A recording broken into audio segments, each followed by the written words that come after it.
Irmãos, tivemos ontem também a atividade dos casais, encerramento da sociedade, o encerramento do departamento de casais. E foi uma grande bênção. A gente teve um tempo muito prazeroso e ouvimos alguns testemunhos de alguns irmãos que se alegraram muito do tempo que tivemos. Nesse ano, que já estamos terminando, nós tivemos 7 encontros e mais um encontro que foi o acampamento de 3 dias, e foi uma bênção com o pastor Thomas Tronco, e tivemos assim, um feedback dos irmãos muito bom, um ambiente muito bom, que foi também indicado pela irmã Simone. A gente ficou muito maravilhado com o lugar, com tudo que aconteceu, e nós já estamos organizando já o próximo encontro de casais, e se Deus permita, será mesmo lá no Sítio da Lagoa, em Monte Gordo, lugar muito, muito belo, com acomodações muito confortáveis. Os irmãos que forem puderam participar, constataram isso. A estrutura está melhorando a cada dia, e se foi bom esse ano, ano que vem, 2026, vai ser melhor, para a glória de Deus. E só que eu desejo que você participe, porque é tanto, irmãos, todos os casais da igreja participam, porque é uma atividade que nós estamos fazendo para os casais da igreja. A gente recebe outros casais de outras igrejas que vêm e participam também, porque já estão nessa rotina de participar de encontro de casais, porque entendem que é um investimento que fazem no seu relacionamento. Então separe, irmãos. Você que é casado e tem o seu cônjuge que Deus te deu, separe esse tempo, esse ano, para você fazer esse investimento. O investimento vai continuar no mesmo valor, vai aumentar só R$5, R$1.055. Então dá para você dividir em 10 vezes. Eu falei o quê? Meu Deus, eu estou cansado, estou aqui pela graça de Jesus, é 1.500, né? 1.550. É isso mesmo? Tá certo? Meu Deus. 10 de 155. Eu nem sei o que eu falei para os irmãos. Eu só sei que é isso aí. 10 de 155. E assim, dá para fazer um sinal agora para janeiro. Tá bom, irmãos? Nós vamos precisar de um sinal agora para janeiro. Já temos alguns casais já inscritos. Ontem mesmo já se inscreveram alguns casais. E eu conto com a presença de vocês. Então façam esse investimento. Eu quero que todos vocês lá, os meus diáconos maravilhosos, participantes, irmãos. O departamento está aberto para os irmãos que quiserem também participar e querem contribuir. Ontem mesmo, Dedé e sua esposa já falaram: pastor, eu quero estar na equipe, quero trabalhar, quero ajudar. A gente ficou muito feliz e recebeu com muita alegria. Então, Dedé e Dama já estarão juntos conosco nesse trabalho. E todos os irmãos que estão aqui também estão convidados, tá bom? Querem ajudar e contribuir.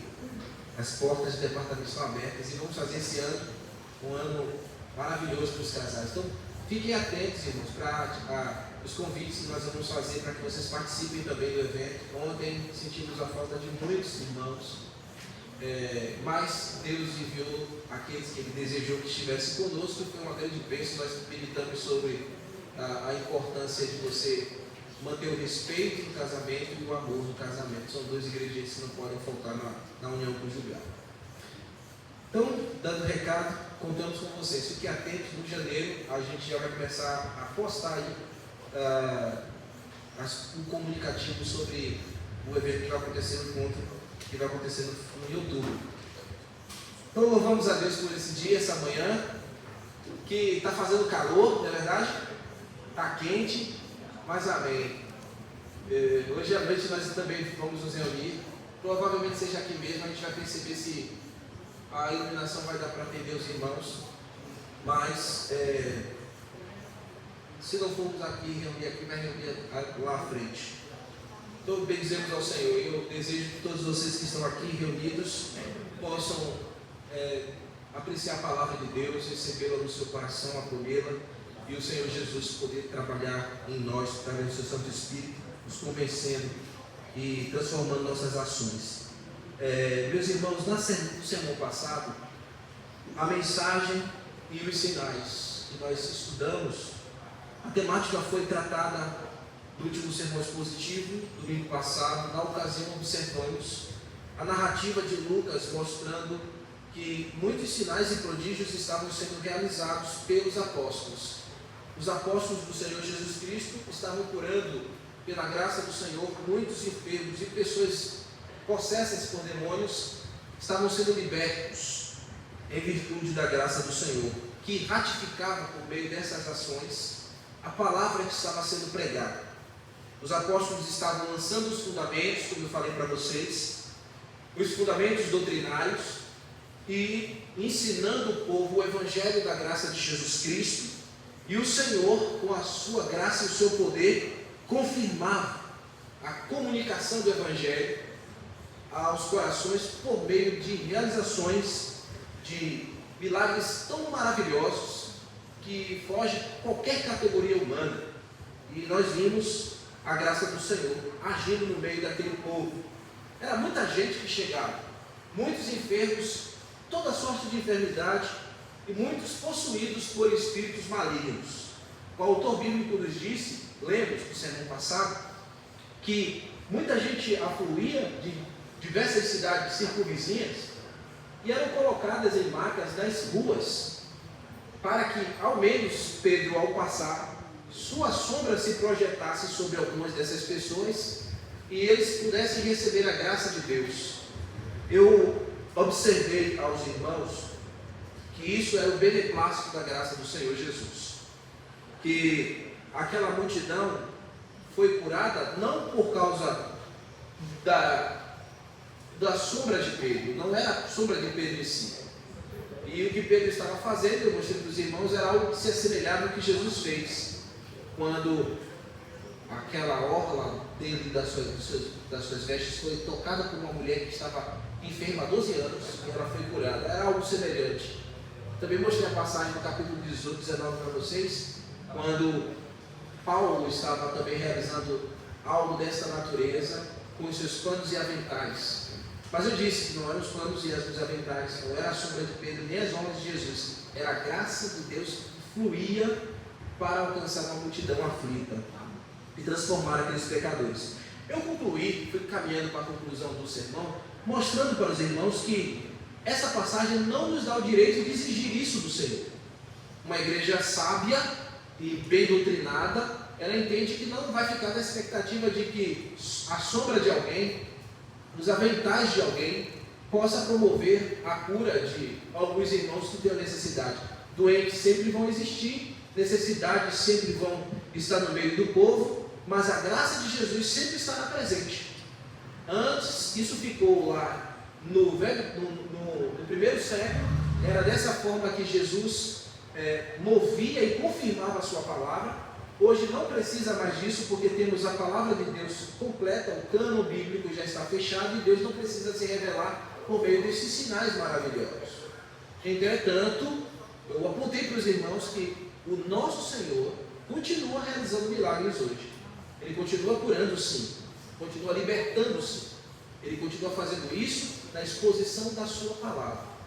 Quando a palavra de Deus é pregada e almas são transformadas, são restauradas, aí está a verdadeira mensagem e a verdadeira cura. Eu disse para vocês que não estavam nesses pseudos curadores que a gente vê na internet ou nas mídias, os pseudos apóstolos, porque eu lembrei aos irmãos que os apóstolos estão mortos. Apóstolo bom, como diz o pastor Nicodemos, apóstolo bom é apóstolo morto.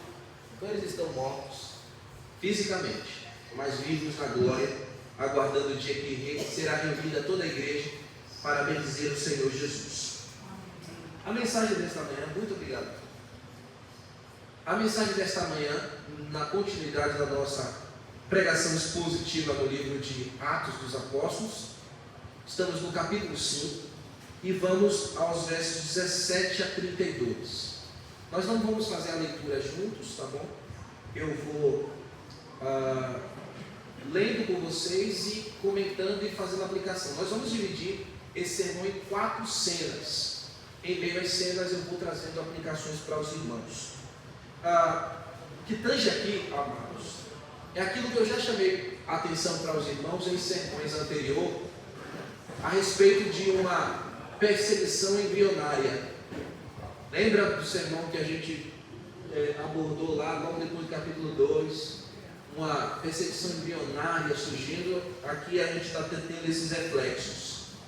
Essa perseguição ela vai tomar mais corpo lá no capítulo 8. Vocês vão perceber 7, 8, e a igreja teve que se dispersar. A gente vai entrar em uma série de exposições também dentro da história de Estevão, e vai ser um tempo de muitas reflexões profundas sobre estarmos prontos, irmãos, para uma peleja que pode se manifestar, possa estar se avizinhando, mas que Deus nos dá graça para testemunharmos a Jesus.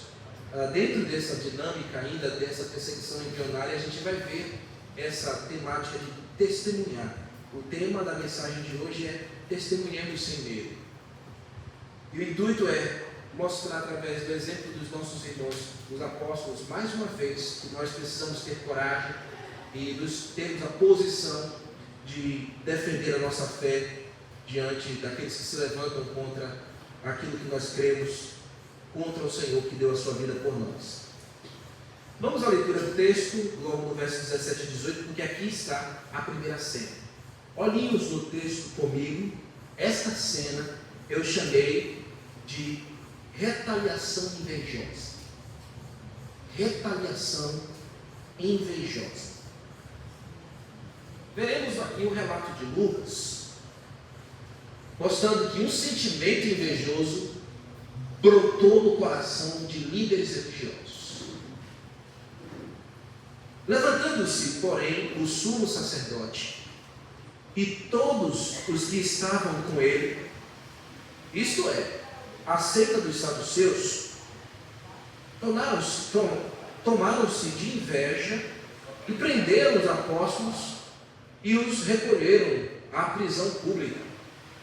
Este cenário aqui, queridos, está inteiramente conectado ao parágrafo anterior, onde você já sabe, os apóstolos estavam realizando polis. Lembra da palavra polis, no sermão passado? Lembram mesmo? O que é polis? Muita coisa. Lembra? Eu usei poliglotas, aquele que fala muitas línguas. Eu falei policlínicas, lembra? Tem outras coisas aí de poli, né? Mas eles estavam fazendo muitos milagres, vocês já sabem, no meio do povo. Os apóstolos estavam ali, irmãos, e em nenhum momento nos seus corações eles estavam envaidecidos porque estavam realizando aquelas coisas. Era verdade que muita gente chegava, mas isso não subia ao coração deles. As pessoas vinham buscá-los, procurá-los, mas isso não envaideceu o coração dos apóstolos. Isso não deixou os nossos apóstolos achando que eram alguma personalidade no meio do povo. Eles tinham uma missão, eles sabiam que os muitos doentes e processos que estavam chegando, que não paravam de chegar, e é assim que acontece na igreja, e deve acontecer assim, não deve parar de chegar pessoas com dificuldades. E nós precisamos estar prontos para socorrê-las. E ao estarmos prontos para socorrer, não acharmos que somos alguma coisa. Somos simples servos do Senhor, prontos para servir. Um pastor está na igreja para servir e não ser servido. Os irmãos estão na igreja para servir e não sermos servidos. Então servimos uns aos outros. Essa é a dinâmica da igreja. Isso impede que o nosso coração siga um caminho tenebroso da vaidade. E quando essa multidão aflita chegava, eles eram curados, eles eram libertos. O texto nos mostrou que todos foram curados e foram libertos. Deus, em sua infinita graça e propósito, estava fazendo isso, confirmando, vocês já sabem, a mensagem do Senhor, e as suas maravilhas estavam sendo difundidas. No entanto, esse movimento todo suscitou um sentimento de inveja, não nos apóstolos, mas nos outros líderes religiosos, que eram aquela parte aristocrática do judaísmo. E o texto nos mostrou aqui quem são eles: sumos sacerdotes o sumo sacerdote e os saduceus. Lucas está sendo muito específico aqui em falar os saduceus. Ele falou, isto é, os saduceus.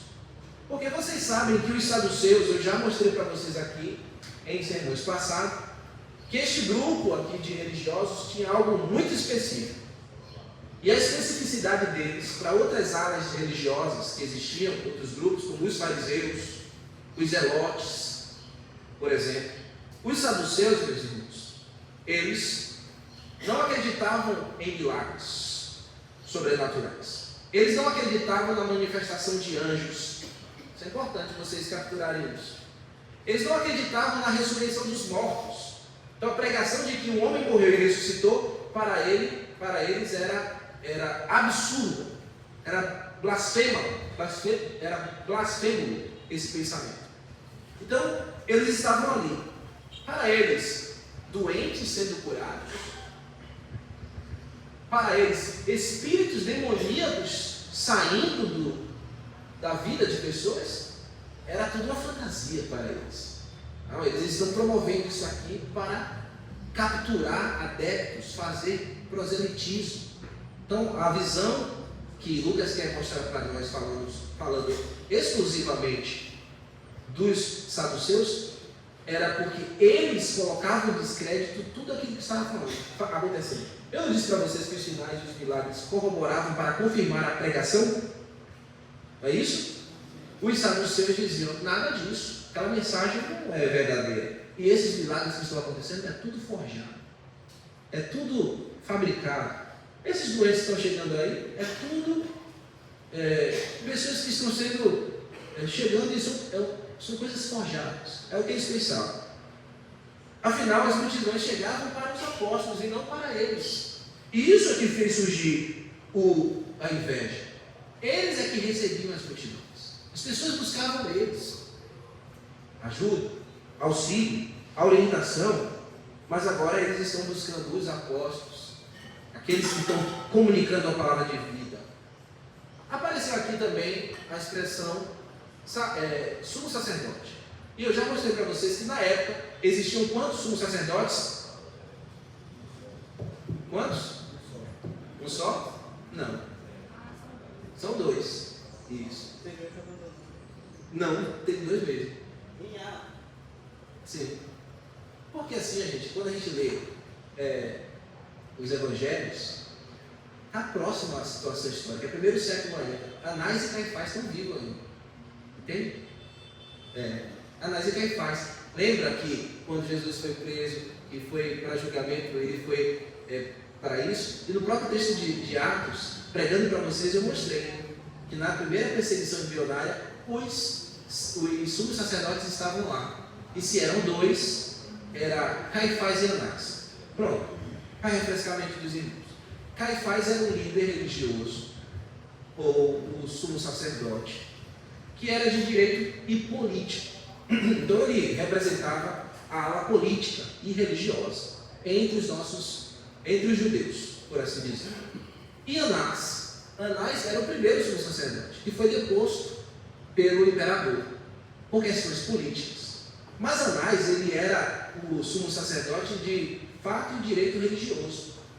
Então, para a política romana, o sumo sacerdote era Caifás. Tá bom? Mas para a ala religiosa do povo judeu, o sumo sacerdote de direito religioso, e por causa da lei, ele era, o sumo sacerdócio era algo vitalício, entende? Era o Anás. Então assim, só que quando você coloca os olhinhos no texto, olha aí, por favor, falar com o sumo sacerdote, não é isso? Não é? Então, numa leitura desavisada, parece que Lucas só está se comunicando a ideia de um, mas não pode ser, porque a gente tem que ver o texto no contexto. Ele já falou de dois. Então aqui esse um é funcionalidade, tá bom, irmãos? A gente olha aqui como função. O sumo sacerdote é a função, mas dessa época são dois: Anás e Caifás. Então vamos para cá. Vou voltar aqui um pouquinho. Sim, eu estava explicando um pouco mais sobre os saduceus. Eles eram, meus irmãos, extremamente políticos também. Por isso que eles andavam sempre com os sumos sacerdotes. Eles eram politiqueiros. Tinham muitos privilégios com os romanos, entre a política romana, e gozavam de muitos benefícios partidários, gozavam de muitos benefícios religiosos, e eles não queriam de jeito e maneira perder a hegemonia. Eles agarravam isso com unhas e dentes, portanto perseguiram Jesus Cristo e os apóstolos. Eles agarravam isso e não queriam perder a hegemonia política e nem religiosa no meio do povo. Eles defendiam a afirmação deles. Uma vez que essa ala religiosa estava percebendo, meus irmãos, que dia após dia a hegemonia deles estava se fragmentando, se diluindo, o que acontece ao observar que muita gente não está procurando eles, nem o sumo sacerdote, e procurando simples camponeses, simples homens que são da onde? Lembram? Da Galileia. Lembram da mensagem? Eles eram galileus. Então são galileus que vêm de um lugar que não tem valor nenhum, não tem nenhum tipo de expressão. E as pessoas estão procurando esses homens. Para eles era algo inacreditável que está acontecendo. E aí por isso é que surge essa inveja e por consequência uma retaliação. Qual é a retaliação? Vamos prender eles. Vamos colocá-los na prisão. Aí a inveja leva esses líderes religiosos a prenderem os nossos apóstolos. Quando você olha aí no finalzinho do verso 18, põe os alunos ali, por favor. Vocês estão vendo aí, finalzinho do verso 18, a palavra prisão que? Prisão pública, não é? Mas prisão pública aqui, irmãos, é a mesma prisão que João e Pedro foram custodiados. Lembram daquela mensagem que eu trouxe para vocês? Que nessa primeira perseguição embrionária, nossos irmãos foram custodiados ali no templo. Eu comecei a mensagem dizendo que esse relato está conectado ao parágrafo anterior. E aonde é que os nossos apóstolos estão pregando? Aonde? Isso, no templo, num lugar chamado Pórtico de Salomão. Isso aí, graças a Deus, vocês estão pregando. Então, no lugar chamado Pórtico de Salomão, que é o templo, eles estão pregando ali, eles estão agora aqui pregando, e aí, lá mesmo no templo, próximo ao Pórtico de Salomão, tem lá as celas, ou uma sala que eu falei para vocês no sermão passado, esse lugar que eles estão sendo colocados, era o mesmo ambiente onde os guardas descansavam ou prendiam algum tumultuador que quebrava a reverência litúrgica e religiosa do templo. Então tinha um lugar separado para isso. E colocaram os nossos apóstolos lá, meus irmãos, no mesmo lugar que Pedro e João foram colocados. Então Pedro e João já conheciam aquele ambiente. E os demais apóstolos agora, todos foram colocados ali. Irmãos, a primeira aplicação que eu quero que vocês tragam para o coração é que por mais religiosos que nós sejamos, a inveja não pode encontrar lugar no nosso coração. A inveja não procede de Deus. Vocês estão vendo homens religiosos, homens que se dizem zelosos, homens que figuravam na sociedade religiosa dos israelitas como homens exemplares. Eles apenas figuravam. E às vezes a gente pode estar figurando ser piedoso, mas a inveja morar e habitar no nosso coração. Religiosidade não impede a inveja estacionar e instalar suas tendas e estabelecer moradia no nosso coração. A gente não pode permitir isso, porque ela não procede de Deus. A inveja é um sentimento malicioso. E a Bíblia, segundo Gálatas, capítulo 19 a 21, vai dizer que esta expressão de pecado, que é a inveja, ela está contida em uma lista. Em uma lista que Paulo chama de lista de pecados carnais. Lista de obras carnais. E quando ele termina essa lista, ele diz que todos que praticam esses delitos não herdarão o reino dos céus. Então, alguém que é dominado pela inveja serve somente aonde ela mesma nasceu, no coração do diabo, no coração de Satanás. Invejosos, irmãos, segundo a palavra de Deus, não estão garantidos que entrarão no reino do Senhor. Não permitam que a inveja fisgue o teu coração e faça com que você incorra para um sentimento vaidoso, opulente. A inveja sempre é colocada em primeiro lugar dos sentimentos daqueles que são invejosos, daqueles que são vaidosos, melhor dizendo. O invejoso, ele não fará cerimônia alguma para alcançar os seus objetivos. Você está vendo alguma cerimônia aqui dos saduceus? Eles não fazem cerimônia.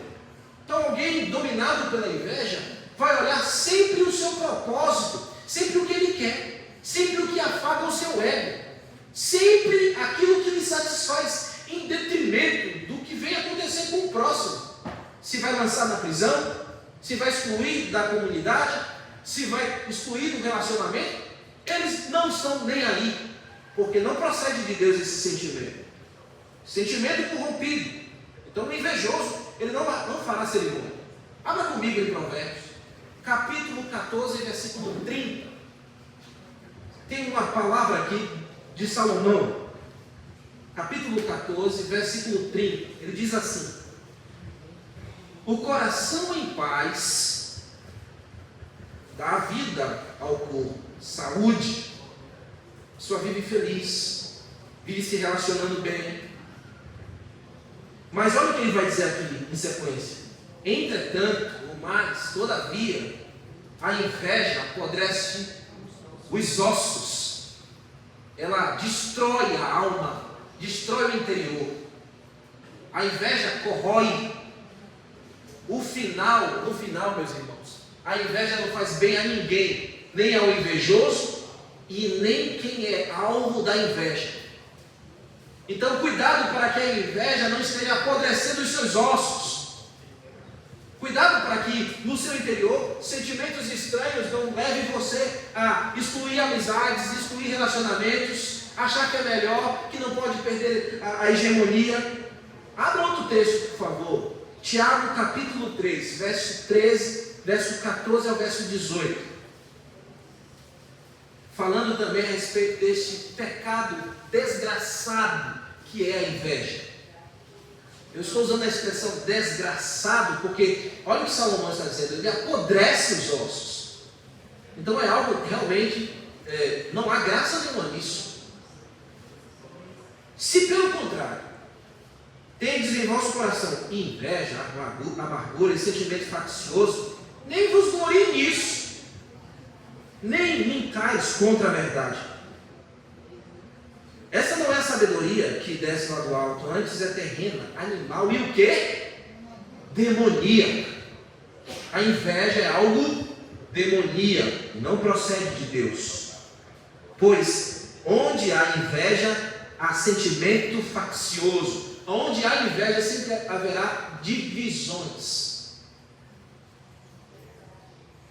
Então, se há divisão na igreja, é porque antes chegou o quê?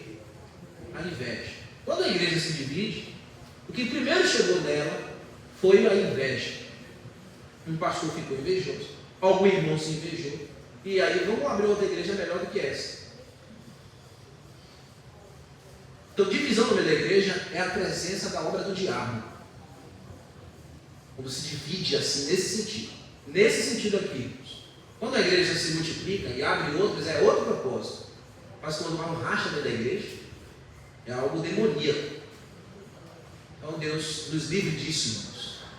Deus livre essa igreja desse sentimento terrível. Aí ele continua falando: a sabedoria, porém, lá do alto, é primeiramente pura, depois pacífica, não há divisão. Indulgente, tratável, plena de misericórdia, bons frutos, imparcial, sem fingimento, em paz, que se semeia o fruto da justiça para os que promovem a paz. Lembra que a paz governa o bom coração e a inveja apodrece os ossos. A inveja, meus irmãos, é um reflexo do orgulho ferido. Então, muitas vezes, o invejoso está com o seu orgulho ferido. É o que está acontecendo aqui com os saduceus e com o sumo sacerdote. O orgulho deles está ferido. O orgulho ferido é terrível, porque é porta aberta para a inveja. E a sua raiz, como eu disse, é maligna e seus efeitos correm para a destruição. A inveja nasceu no coração de Satanás. E hoje, irrompe em muitos corações, encontram em corações seu campo fértil para a sua semeadura. Deus nos livre o nosso coração da inveja. Muita gente começou bem a carreira da fé. Muita gente começou bem a carreira profissional. A inveja não é só na casa de Deus. A inveja é no trabalho também. Então você começou bem o seu trabalho, sua profissão, sua atividade, mas aí você foi pego pela vaidade, pego pela inveja. E aí o que acontece? Você pode ser destruído, sua carreira pode ser destruída, a sua vida e os seus relacionamentos. Alguém começou bem os relacionamentos, mas a inveja tomou. E aí você destruiu o seu relacionamentos. Infelizmente, você pode ser palpitado pela inveja. Cuidado, irmãos. O diabo fica assim andando no nosso coração para semear os seus planos sórdidos. A gente já viu isso. E a inveja é um deles. Em Ananias e Safira foi outra coisa. Mas a semente da vaidade também está no bolso, na aljava, ou na bolsa. Na aljava não, né? Na bolsinha, né? Do diabo. A inveja é terrível e não admite que ninguém tome o lugar dela. Então, o invejoso, possuído por esse sentimento, ele vai sempre querer tirar vantagens ou remover alguém da sua frente. Faz com que homens queiram destruir os outros para manter o lugar onde eles acham que não devem deixar ou sair. Então, não deixe que a inveja fique morada no seu coração, porque ela destruirá a sua alma. E Deus destruirá os invejosos. Você vê, nós lemos o texto no finalzinho da lista. Não herdarão no reino dos céus aqueles que são invejosos. Deus abaterá os invejosos, assim como ele abateu, podemos dizer, o pai desse sentimento que é o diabo. Pastor? Oi. Rapidinho aqui. Essa palavra que o senhor está falando aqui aconteceu comigo. Eu estava lá no quinto centro, numa crise, na situação de crise mesmo, né? E aí Antônio saiu para fazer minha ficha. Aí do nada, falar do nada não, né? Apareceu uma mulher com um turbante na cabeça e uma roupa que ela estava com um negócio amarrado aqui no pescoço. E eu não estava tão ruim que eu vivia de cabeça baixa. Nada que eu vi aquela mulher, a minha cabeça só fez isso e levantou aquela mulher. Eu vi aquela mulher. E essa mulher veio na minha direção. Eu estava no último canto da cadeira. E aí ela parou e olhou, eu abaixei a cabeça, ela veio, ficou na minha frente e falou assim: levante a cabeça. Porque isso que você está passando foi a inveja. A inveja correu os olhos. Eu não sei quem mandou te dizer isso, da onde você é, não sei que religião você é. Mas o que você está passando foi a inveja. A inveja correu até os ossos. Pronto. Mas a gente tem que ficar com o que a Bíblia diz, tá bom? Que muita gente chega querendo ser profeta de plantão para dizer essas coisas. Então, a gente não fica nesses recados, entendeu, irmão? É o que a Bíblia diz. A Bíblia fala, então a gente fica com o que a Bíblia está dizendo. Tá? Ela falou isso para a senhora, mas você tem que ficar com o que a Bíblia diz, tá bom? Então, às vezes a gente acaba seguindo algum conselho de alguém porque são profetas pseudos de plantão que chegam. A gente fica com a Bíblia. Então, nessa hora, quando alguém querer se levantar para falar da parte de Deus, alguma coisa, aí você diz: onde é que você fundamenta isso nas Escrituras? Você tem que falar logo isso. Isso vai botar logo esses falsos mentirosos para correr, tá bom? Então, vamos lá. Vamos em frente. A segunda cena eu intitulei de Um Maravilhoso Livramento, meus irmãos. E aqui a gente vai perceber Deus livrando os nossos irmãos que foram alvos da inveja. Veja o verso 19 ao 21. Um maravilhoso livramento. Mas de noite, um anjo do Senhor abriu as portas do cárcere. Quem foi que abriu a porta do cárcere? Quem foi? O anjo do Senhor. Um anjo do Senhor. Bom? E conduziu-os para fora. retaliação aconteceu, irmãos? A consequência vocês viram que foi a prisão. E o sentimento de aprisionar os irmãos, você já sabe. Colocá-los ali em custódia para depois julgá-los e matá-los. Era esse o pensamento daqueles líderes religiosos. Mas enquanto os falsos religiosos dormiam, porque isso aconteceu no final do dia, eles prenderam os nossos apóstolos, depois foram para suas casas e foram dormir. Enquanto eles estão dormindo, Deus está trabalhando. Amém?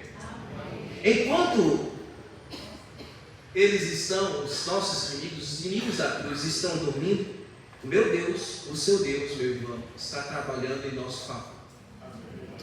Por quê? Porque enquanto eles dormem, nosso Deus trabalha. Ele não dorme, ele não cochila, ele não fica desavisado, desatento, ele sabe de tudo, ele vê tudo. Ele sabe quando os invejosos partem com toda a ira contra os servos de Deus. E quando os invejosos pensam que vão nos destruir, quem é que aparece? Deus. Deus aparece para salvar o seu povo. Enquanto eles dormiam, Deus estava trabalhando. E Ele enviou um anjo. Quem enviou o anjo aqui foi o Senhor Jesus. Imagine aquela cena, meus irmãos. Os apóstolos estavam ali custodiados. E eu posso imaginar que eles não estavam com medo de morrer, apesar de saberem que isso poderia acontecer, era iminente. Mas eles não estavam com medo de morrer. Eles sabiam que o mesmo Deus que enviou eles a pregar e que estava usando-os com poder em sinais e maravilhas, era o mesmo Deus poderoso para tirá-los daquela situação. O mesmo Deus que enviou é o mesmo Deus que garante. Por isso nós não tememos enquanto estamos servindo ao Senhor. Deus estava com eles no cárcere, eles sabiam disso. Deus não nos abandonou. O Espírito do Senhor está conosco aqui. E todos os apóstolos estavam certos de que Jesus é poderoso para salvá-los. Então, quando, irmãos, alguém chegar com a ira, a inveja contra você, saiba que Deus é mais poderoso que esses sentimentos. E que o seu Deus está à sua frente para te livrar e para te salvar. Isso naquela cela não havia nenhum desespero. Então, na cela não havia desespero. Existiam homens cheios de fé, porque as algemas e as prisões são incapazes de tirar a nossa paz, a nossa confiança, a nossa segurança e a convicção de que Deus está conosco. Olha, os homens podem até cessear a nossa liberdade, eles podem até tomar a nossa liberdade, mas nunca nos colocarão em uma situação de escravidão, porque Deus já nos fez livres em Jesus Cristo. Já somos livres, irmãos. As algemas deste mundo não são poderosas para nos conter, para a mensagem que temos de anunciar chegar aos ouvidos dos corações aflitos. Então, até as algemas dos homens são incapazes, porque Deus é mais poderoso para nos livrar. Então, enquanto ainda era noite, quando o sol já havia se posto, quando o crepúsculo se fez, e as vozes do templo se calaram, e todos dormiam exaustos, o sono da vaidade, o sono da sua inveja, Deus enviou um anjo para salvar maravilhosamente os seus servos. O que temos acontecendo aqui, irmãos, é angelofania. Existem duas coisas bem diferentes: teofania, angelofania. Teofania você vê acontecendo muito no Velho Testamento. A forma pré-encarnada de Jesus da expressão o anjo do Senhor, não é? Mas se você colocar os olhinhos no texto aí, você vai ver que não é o anjo do Senhor. É o que está aí? Um anjo do Senhor. Senhor está com letra maiúscula, não está? É a expressão Kyrios, que no Novo Testamento é Jesus, um anjo de Cristo, um anjo de Jesus. E a palavra anjo aqui, meus irmãos, que é uma angelofania, que é quando seres espirituais celestes aparecem para cumprir um propósito, a palavra aqui é angelos, Kyrios, que é anjo, mensageiro de Jesus Cristo. Ele foi enviado por Jesus e ele não chegou fazendo estardalhaço. Você sabe que o anjo é poderoso, ele poderia chegar lá derrubando tudo, né? Mas não foi isso que ele fez. O que ele fez? Ele chegou, abriu a porta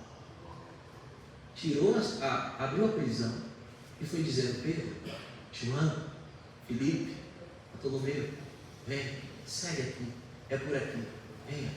E quando ele colocou os discípulos para fora, ele falou no verso 20 aqui, ele já deu a missão deles: ide e apressai-vos o tempo, e dizei ao povo todas essas palavras de vida. Então, quando o dia amanheceu, meus irmãos, os discípulos já foram lá. O anjo estava dizendo: olha, voltem a fazer o que vocês foram chamados para fazer. Isso aqui é muito importante. Porque às vezes, quando nós somos alvo de alguma situação, somos tão afetados emocionalmente que não queremos voltar a fazer o que estávamos fazendo. A gente se sente incapaz. Isso é em qualquer área. E dentro da igreja não é diferente. Mas se for preciso Deus enviar um anjo para dizer que você tem que fazer o que você estava fazendo, Ele vai enviar um mensageiro. E que eu seja hoje esse mensageiro de Deus, dizendo para você que você não pode desistir, você deve continuar. Que você foi machucado, sim. Você foi ferido, sim. Você foi algemado, sim. Você foi cerceado, sim. Mas você não pode parar. Jesus te põe em liberdade para que você continue anunciando.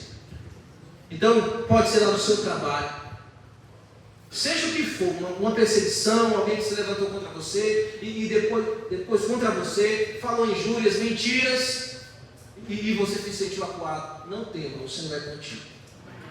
Não pare, Deus é contigo e vai lhe garantir. Ele já enviou seus mensageiros para te proteger e para te guardar. E o que acontece no verso 21? Olhem comigo.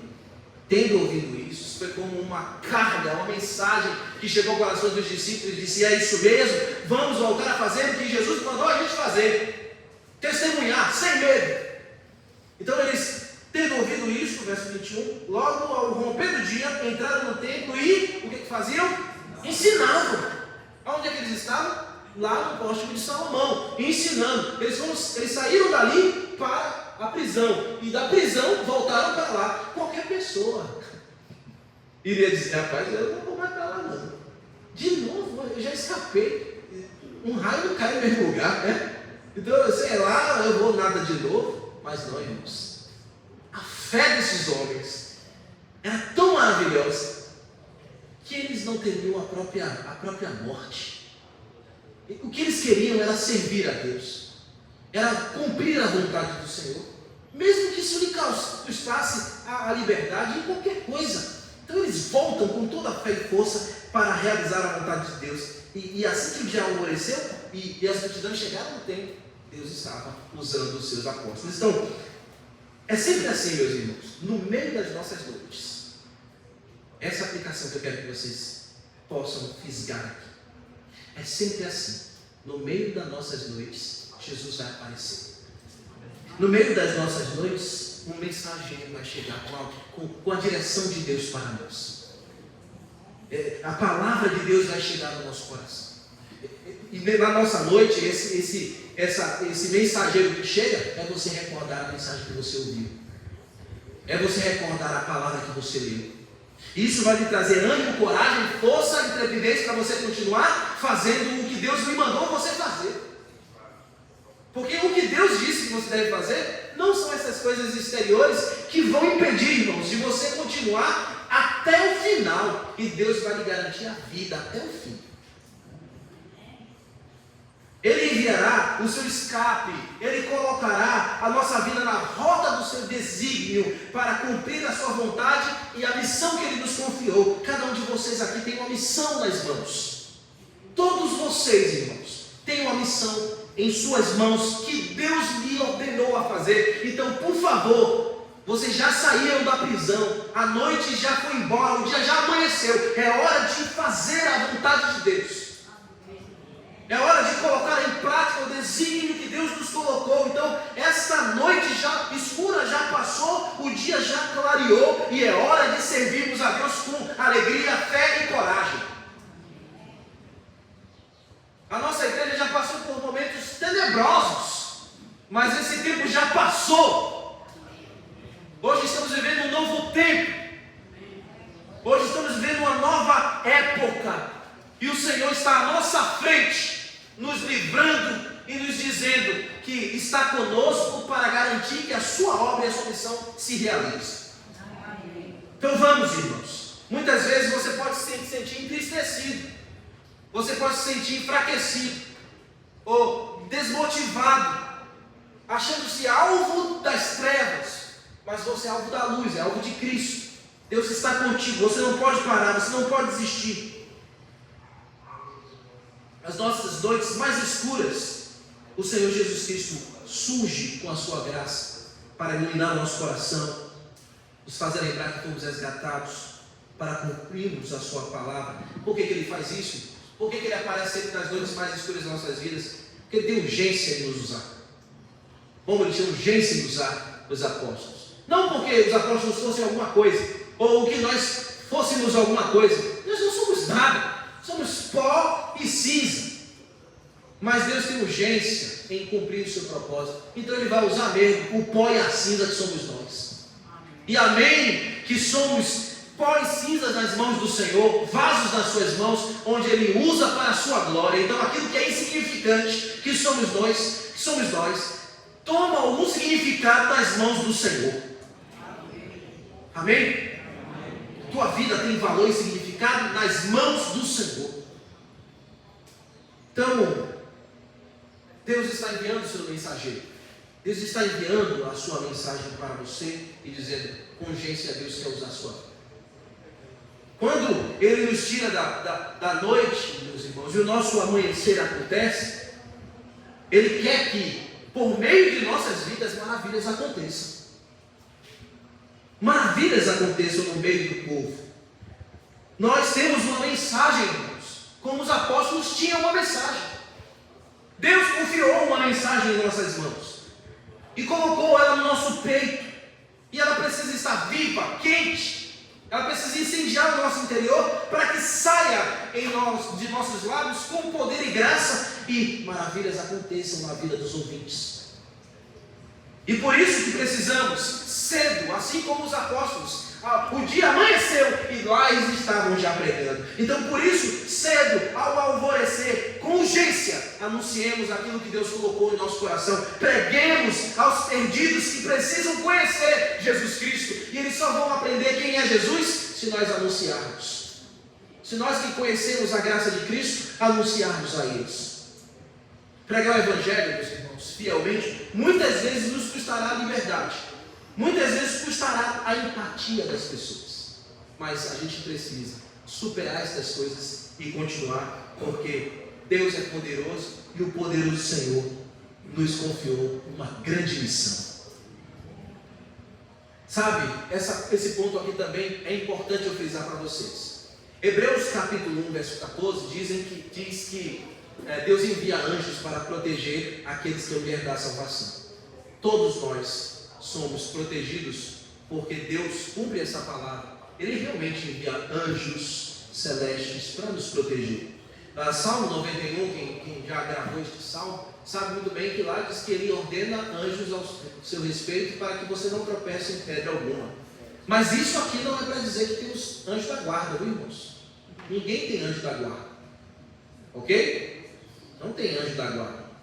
Se tem anjo da guarda, tinha que ser um anjo para cada posto. Então, Deus enviou 12 anjos. Não, Ele enviou um anjo para cumprir o seu propósito. Ninguém tem anjo da guarda. Mas temos sim, pela graça de Jesus, o auxílio desses seres espirituais.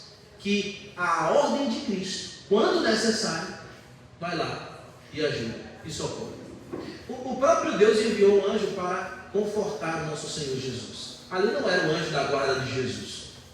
Nós não precisamos de anjo da guarda, porque nós já temos o Espírito Santo em nós.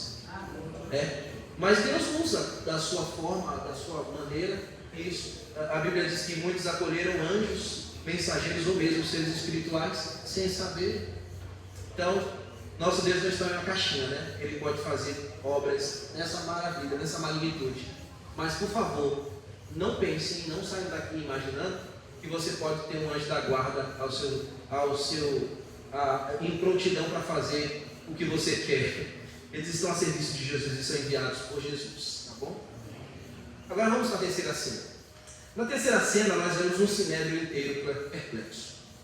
E se passa nos versos 21, parte B, até o 26. Parte 1, 21. Parte B, 21.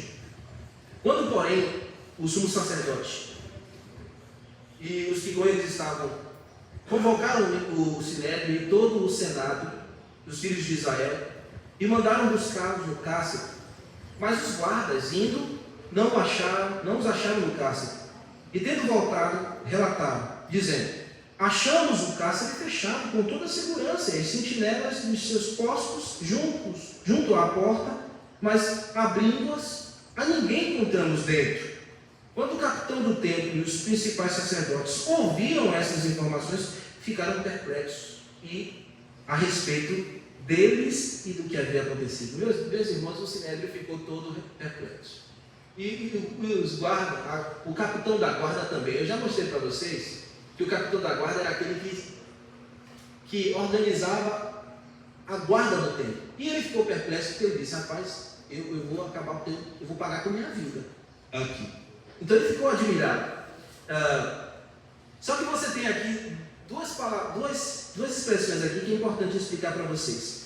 O sinédrio, você já sabe que é aquela reunião de líderes religiosos da nação de Israel que tratavam de coisas religiosas e aplicavam até pena capital.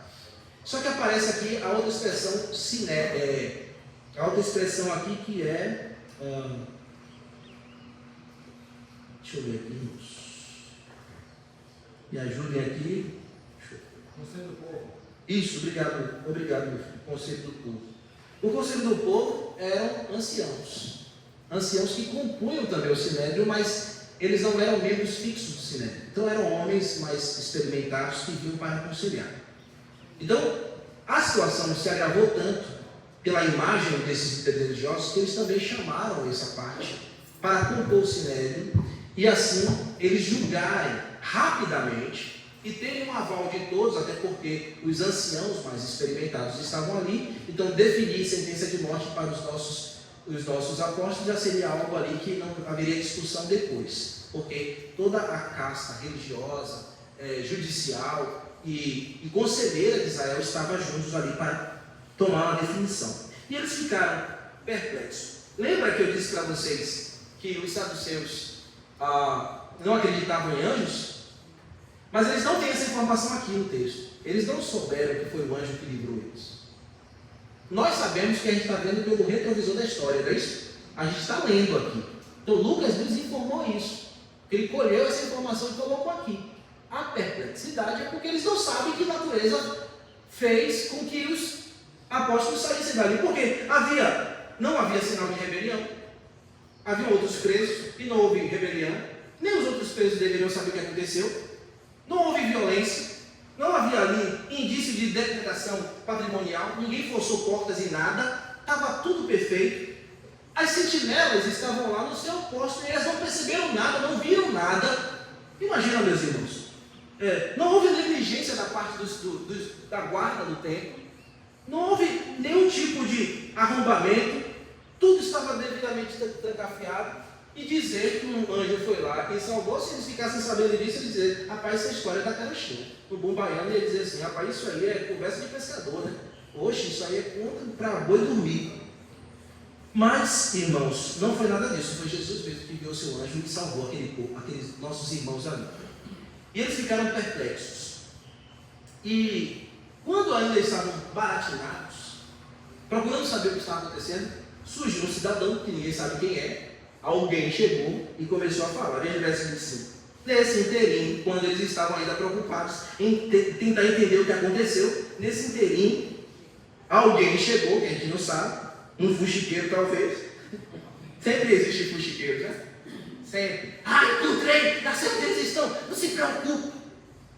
Não fiquem preocupados, já sei onde eles estão. Eles estão lá. Esses homens que recolheste do cárcere estão no templo ensinando o povo. E certamente, meus irmãos, eles podiam presumir, mas como isso aconteceu?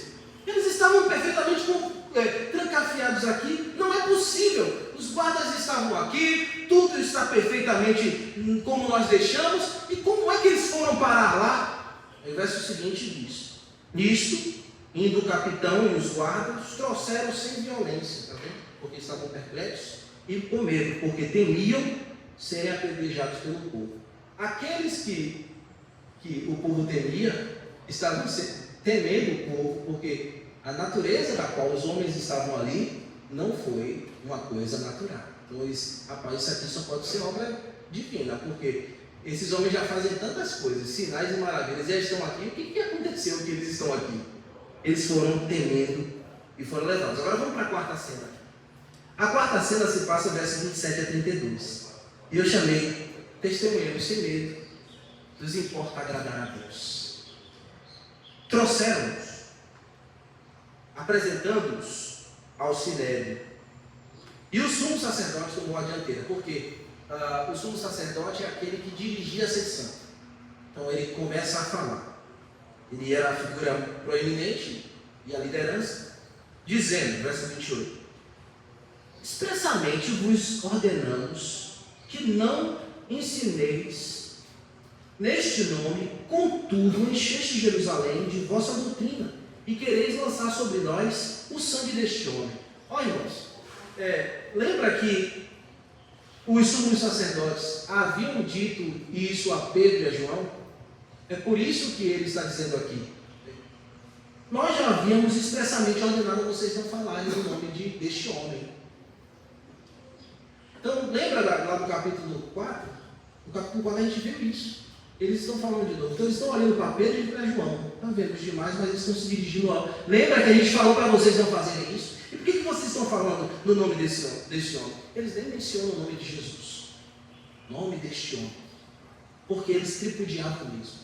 Eles não queriam evidenciar que nada que estava acontecendo pudesse manifestar a lembrança de Jesus. Para eles, mencionar o nome de Jesus seria um insulto e algo aviltante. A proibição do sumo sacerdote era a mesma daquela primeira custódia. Mas, ao contrário de se calarem ou de se sentirem intimidados, Pedro toma a dianteira e começa a falar. E quando ele começa a falar, os apóstolos também começam a seguir o mesmo discurso de Pedro. Veja aí o verso 29. Então Pedro e os demais apóstolos afirmaram: antes importa obedecer a Deus do que aos homens. Quando formos encurralados, irmãos, a gente tem que lembrar dessa frase aqui. Antes importa obedecer a Deus e não aos homens, porque os homens terão as suas ordens, mas a de Deus é a suprema. Homens vão dizer ou ditar o que nós devemos fazer ou deixar de fazer, mas nós vamos manter o que Deus nos ordenou. Importa agradar a Deus e não aos homens. É como se eles estivessem dizendo: quem vocês pensam que são? Quem vocês pensam? Que tipo de autoridade vocês acham que representam? Homens simples e pescadores estavam retruncando ali aqueles homens invejosos e dizendo: nós iremos agradar a Deus acima de tudo e não a vocês. Irmãos, agradar os homens seria se acovardar, e muitas vezes a gente faz isso. A gente quer agradar os homens e não obedece a Deus. Isso é covardia. Importa agradar a Deus e não os homens, sempre. Vai fazer alguma coisa, estou com medo, porque você está pensando nos homens. Isso é covardia. Não se acovarde. Importa agradar a Deus e não aos homens. Quem está conosco é Deus e não os homens falhos, pecadores. Mas quando você agrada aos homens, você desagrada a Deus. Quando você quer sair bem na fita das pessoas e ser bem recebido pelas pessoas, você pode estar desagradando a Deus. Muitas vezes você não vai ser bem quisto no meio dos homens. E não te importe isso, meu irmão. Não, por favor. Não quero o aplauso dos homens. Não quero que... Tem gente que para fazer a política da boa vizinhança, diz sim para tudo. Mesmo que você está vendo que aquilo está errado. Não faça isso, irmão. Isso é covardia. Isso é covardia. Tem gente que vê o irmão pecando e não chama a atenção porque fica com medo de ferir ali o relacionamento. Não, você não precisa ser estúpido, mas você tem que repreender ele. Não, por quê? Porque se você não faz isso, é covardia. Então, quando formos encurralados ou quando a gente perceber alguma coisa estranha, nós precisamos agradar a Deus e não aos homens. E todos os dias a gente vai ficar colocado diante dessa condição aí, irmãos, dessa corda aí. Agrado a Deus ou agrado a mim mesmo? Agrado a Deus ou agrado ao meu patrão? Agrado a Deus ou agrado ao meu pastor? Às vezes você quer me agradar uma coisa que eu não quero, que não está certo. Uma coisa que eu estou pensando que é para ser aí você, o pastor, balança a cabeça. Não, às vezes você tem que dizer, pastor, peraí, senta aqui, vamos orar, já pensou direitinho sobre isso, ou o seu próprio patrão. Vem cá, vamos conversar e tal. Mas importa agradar a Deus do que aos homens. Importa que sejamos reconhecidos como aqueles que fazem o que Deus deseja que seja feito, independente se alguém vai ficar machucado, ferido ou não. Importa agradar a Deus em primeiro lugar. Veja o verso 30. Então eles começam a dar um testemunho. O nosso Deus, o Deus de nossos pais, ressuscitou a Jesus, a quem vós mataste dependurando no madeiro. E esse é um testemunho poderoso, porque aqueles homens já estavam querendo se colocar como vítimas. Vocês estão querendo colocar para nossa conta o sangue daqueles homens. Mas Pedro foi categórico. Vocês são culpados. Teve negócio de meio termo, ou receio no meio. Vocês mataram Jesus. Vocês dependuraram ele na cruz. Vocês são responsáveis pelo que vocês fizeram. E às vezes a gente se acovarda quando surge alguém aí de alguma seita e começa a falar uma coisa para você e você se acovarda. Você sabe que o que ele está dizendo é errado e você fica ali passando a cabeça com medo de contrariá-lo. Não tenha medo, fale a verdade. Pedro não teve medo aqui, nem os apóstolos. Vocês mataram sim. Vocês estão querendo dizer que a conta não está em vocês? Mas está sim. Foram vocês que mataram. Foram vocês que endossaram. Foram vocês que disseram, crucificam. Vocês mataram o Salvador. Então, o pecado tem que ser denunciado, irmãos. E com coragem.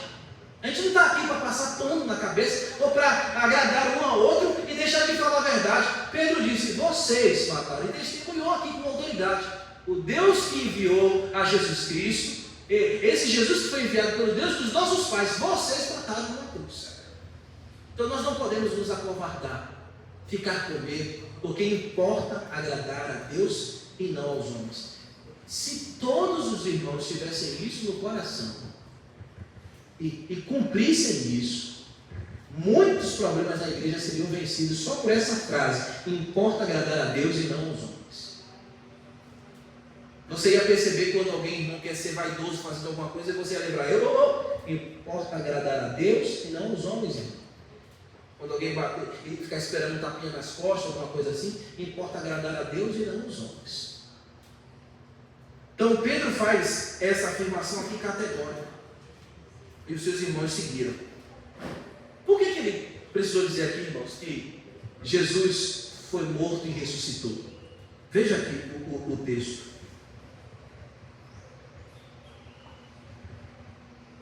O Deus de nossos pais o ressuscitou. Por quê? Vocês lembram o que aconteceu na história dos relatos dos evangelhos? Mateus diz que, conta, meus irmãos, não vamos falar do texto não, mas só para vocês lembrarem, que Lucas não está colocando nada à toa aqui. Em Mateus 28, diz que esses líderes religiosos subornaram os guardas e deram muito dinheiro para eles para dizerem que Jesus não havia ressuscitado, que o corpo de Jesus foi roubado, e que esse relato foi divulgado, e até aqueles dias, o texto diz, até o dia de hoje se anunciaram. Então Pedro está dizendo, não, aquele que vocês mataram, e vocês também disseram que não ressuscitou, ele ressuscitou e está nos céus glorificado. Veja o que ele continua dizendo no verso seguinte, o verso 31. Deus, porém, com a sua destra, que aqui é a mão poderosa, com a sua mão poderosa o exaltou a príncipe e salvador, a fim de conceder a Israel arrependimento e remissão dos pecados. Os apóstolos estavam dizendo que Deus, em seu poder, fez cumprir em Cristo todo o seu propósito. Ele é o príncipe porque nele reside, ele é o principado do seu povo. Ele é o cabeça e o líder da nação de Israel, é Jesus Cristo. Não são aqueles homens religiosos. Deus o fez príncipe. Ele é o cabeça e líder da nação. Ele é o cabeça da igreja. É ele que lidera essa igreja aqui. Ele falou também que ele é a vida, que ele é a salvação. Ou seja, ele é o libertador e aquele que preserva o seu povo. Ele preserva o seu povo. Ele é o cabeça do seu povo. Ele preserva a igreja. Ele é o cabeça da igreja. Ele é o sustentador da igreja. Ele está conosco para nos salvar e nos libertar sempre. E o Senhor Jesus Cristo, como cabeça da igreja, espera que todos nós estejamos debaixo, em sujeição à sua liderança. Então ele está liderando a nossa igreja. Ele é a vida e o sustento da sua igreja. Ele é o principado da sua igreja e a vida da sua igreja. Importa que os seus servos se curvem à sua vontade e lhe obedeçam. Importa agradar a Deus e não aos homens. Quando vocês olharem o líder de vocês, não é o pastor de vocês. Eu sou um contribuidor, eu ajudo na obra. E por isso eu recebo o nome de líder da igreja, o pastor da igreja. Mas sobre mim há alguém maior que lidera todos nós, que é Jesus Cristo. Amém. E é a Ele que rendemos todas as nossas obras, toda a nossa vontade. É a Ele que rendemos e fazemos tudo o que Ele quer. O que Jesus quer que seja feito aqui, nós faremos. Porque importa agradar a Deus e não aos homens. Não deixa eu trair não. Irmãos, isso aqui é importante porque assim, se a gente tivesse como tema da nossa igreja, alguém pode chegar com uma ideia e querer que a sua ideia seja a ideia única da igreja e aquilo que ele está dizendo tem que ser. Não é isso. A ideia é que Cristo quer. Se o irmão tem uma boa ideia, traz a boa ideia. A gente ora e a gente decide juntos em assembleia, é isso que a gente sempre faz. E vai prevalecer a vontade de Deus. Na Assembleia dos Santos a gente vai conhecer a vontade de Deus. E não a vontade de um ou de outro irmão. Então, vamos sempre manter isso, irmãos. Porque isso vai nos deixar sempre saudáveis. Uma igreja sempre crescente para a glória de Deus. Eu vou terminando aqui, meus amados.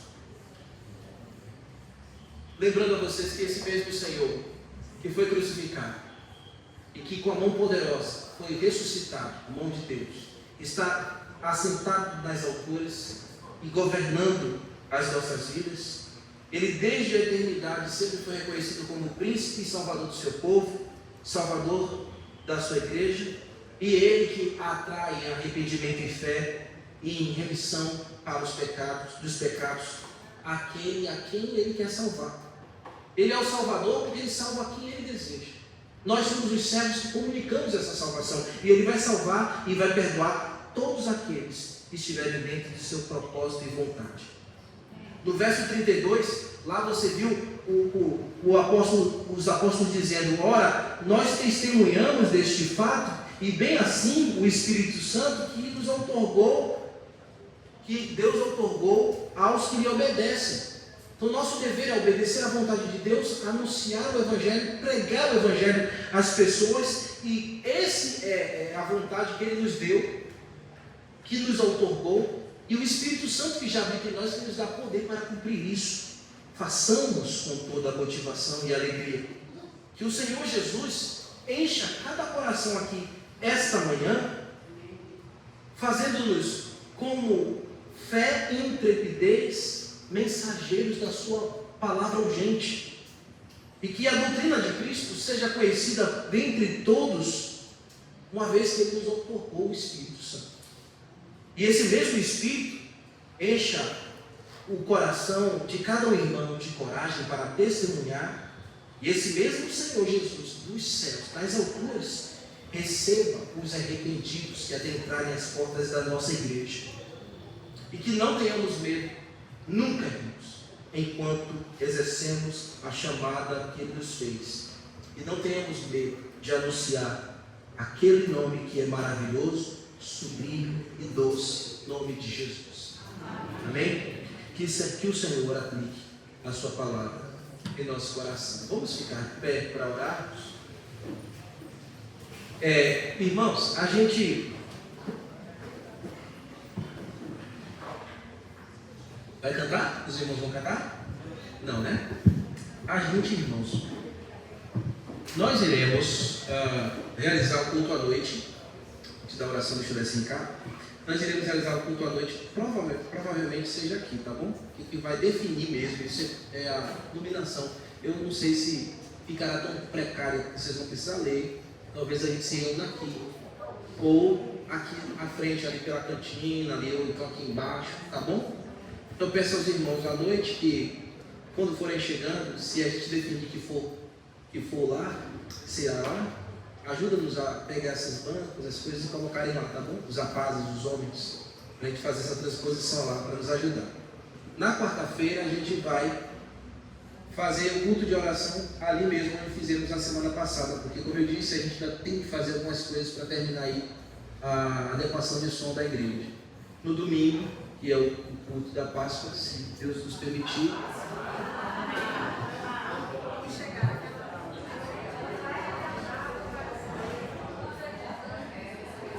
Isso aí. Já pensou daqui para abril, né? Domingo que é o culto de Natal. A gente vai fazer o culto de Natal no dia 21, viu, irmãos? Porque a gente estava pensando em fazer uma ceia no dia 25 com todo mundo, mas não prosperou a ideia, né? Porque muitas pessoas vão viajar, familiares. Então aí a gente cancelou essa programação. A gente deixa para outra oportunidade. Então, no domingo, que é o culto do Natal, a gente vai estar fazendo o culto aí na frente, aí no nosso prédio, se Deus nos permitir, tá bom? Vamos orar? Depois da oração, vocês fazem a oração final de vocês. Eu vou ficar aqui na porta, a porta vai ser aqui, viu? Quem quiser me apertar a mão, vem pra cá. Oi? As criancinhas? Para deixar aí, né? Podem deixar as letrinhas que forem impressas, a gente também vai precisar. Não temos projetor hoje à noite também. Irmãos, eu não vou estar aqui hoje à noite, porque eu vou estar pregando numa igreja que o pastor me pediu para pregar. Tem uma festividade. Eu queria tanto estar com vocês, estou gostando tanto desse negócio de estar aqui assim, lá. Queria tanto ali pregar ali ao vivo ali, com vocês ali no ar livre, né? Mas eu não vou poder não, vou ter um compromisso de noite em outro lugar, olhem por mim. Aqui vai ficar mais aqui, né? Pronto. É É melhor, né? Vai ficar mais afastado, a música vai ficar mais. Sim, e também eu acho que à noite não vai ter tanto calor, né? O clima fica melhor. Então o Robertinho aí, os meninos, Clerinho, faz uma. E Léo, dê uma forma de a gente melhorar. Bota algumas lâmpadas, né? Para iluminando ali. Vai trocar? Pronto, então vai ficar aqui mesmo, né? Melhor, irmãos. É isso aí. Mas não se preocupe não, que semana que vem a gente já está no devido lugar. Oremos. Obrigado, Senhor. Obrigado pelo ajuntamento que o Senhor nos concedeu realizar aqui. Pela igreja do Senhor, a igreja do Ciro. Obrigado, Pai, porque o Senhor tem feito maravilhas em nosso meio. Ajuda-nos a testemunhar com coragem e sem medo. Ajuda-nos a cumprir a nossa missão e a termos nosso coração de que importa agradar ao Senhor e não aos homens. Leva-nos para as nossas casas em paz e nos dê a alegria de retornar aqui à noite para cultuar o Senhor. Abençoe os meus irmãos na reunião que eles farão, o irmão Danilo que vai pregar a Tua palavra, e abençoe a mim também, Senhor, que estarei pregando a Tua mensagem lá na Tuba com os meus irmãos lá. Que o amor de Deus, nosso eterno Pai, a graça salvadora de Jesus e a consolação do Espírito Santo seja com todos nós, hoje e sempre. Amém. Amém.